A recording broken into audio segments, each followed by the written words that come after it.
Hi Fiza, good morning. അപ്പം എങ്ങനത്തെ ലുക്കാണ് വേണ്ടേ?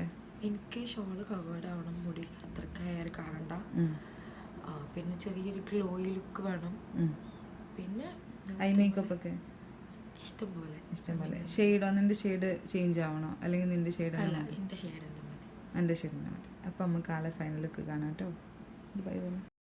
थोड़ी फुर्सत भी मेरी जा कभी बाहों को दीजिए, थोड़ी फुर्सत भी मेरी जा कभी बाहों को दीजिए. आज की रात